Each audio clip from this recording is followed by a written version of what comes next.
Assalamualaikum warahmatullahi wabarakatuh. Di sini menjelaskan tentang sejarah perebutan politik hegemoni bangsa Eropa di Indonesia.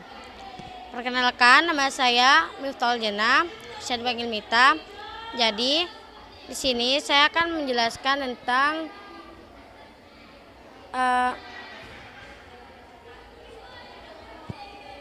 masa pemerintahan Republik Batav.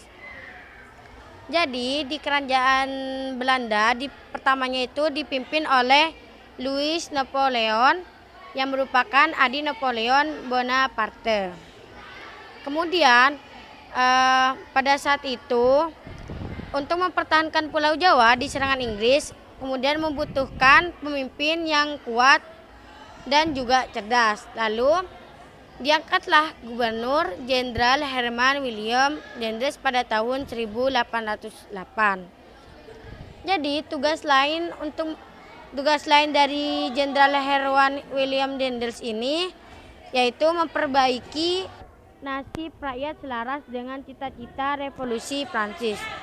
Adapun kebijakan Dendels yaitu di sini ada gambar di bidang pertahanan untuk membangun Jalan Anyer dan Penarukan.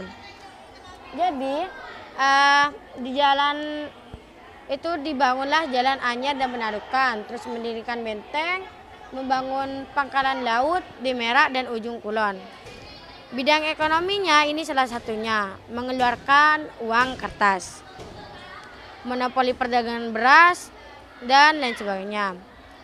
Nah, ini contoh bidang pemerintahannya yaitu memberi Pulau Jawa menjadi 9 prefektur dan bangun kantor pengadilan dan terakhir mengangkat bupati menjadi pegawai pemerintahan.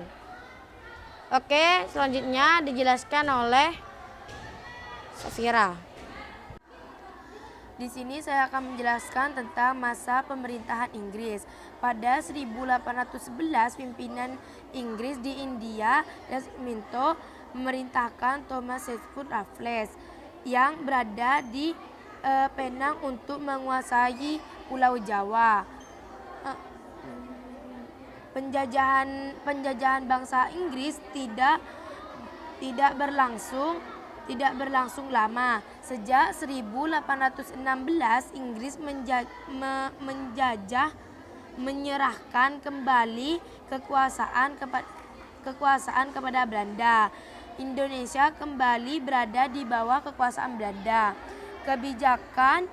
Kebijakan Thomas Shepard Raffles di sini ada 3 contoh. Bidang pemerintahan, bidang ekonomi, bidang pengetahuan. Bisa dilihat langsung contoh-contohnya pada gambar berikut. Baik, di sini saya akan melanjutkan penjelasan dari Safira, yaitu masa pemerintahan Belanda. Van den Capellen ditunjuk sebagai Gubernur Jenderal, menerapkan kebijakan dalam menghapuskan peran penguasa tradisional, menerapkan pajak yang memberatkan rakyat, sehingga muncul banyak perlawanan dari rakyat. Belanda juga mengutus Johannes dan Van den Bosch untuk meningkatkan penerimaan negara Belanda yang kosong akibat perang dengan masyarakat Nusantara dan bangsa Eropa lainnya. Van den Bosch memperlakukan sistem tanam paksa atau dikenal dengan Sturmstelsel sejak tahun 1830. Penerapan sistem tanam paksa ini banyak mengalami penyimpangan seperti waktu tanam yang melebihi usia tanam padi. Tanam yang seharusnya bebas pajak tetap kena pajak. Hingga rakyat harus menyediakan sampai setengah tanahnya. Meski begitu, tanam paksa juga berdampak positif karena rakyat Indonesia mengetahui jenis-jenis tanaman baru dan mengetahui cara tanam yang baik.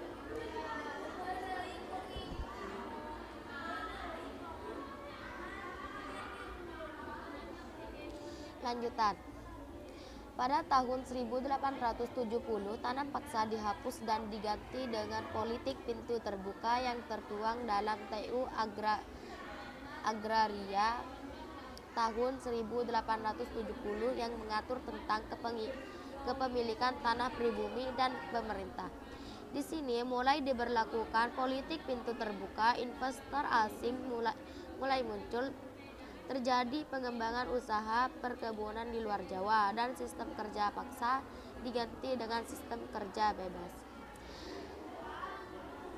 Di sini terdapat perkembangan kolonialisme dan imperialisme Eropa di Indonesia. Pada tahun 1601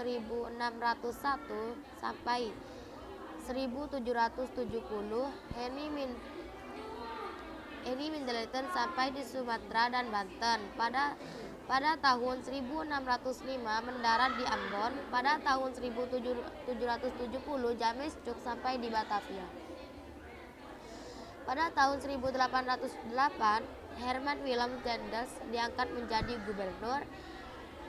1811 perjanjian tentang Tuntang ditandatangani. Nusantara berada di bawah kekuasaan Inggris. Penjelasan selanjutnya akan dibawakan oleh Dewi Haslia. Jadi kesimpulan dari pembahasan yang tadi yaitu perkembangan kolonialisme dan imperialisme bangsa Eropa tentunya memiliki berbagai dampak bagi Indonesia. Di samping dampak negatif, banyak dampak positif yang kita dapat. Meski begitu, hidup di bawah bayang-bayang bangsa lain pasti nggak enak kan? Nah, cukup sekian pembahasan dari saya. Kurang lebihnya mohon maaf. Wassalamualaikum warahmatullahi wabarakatuh.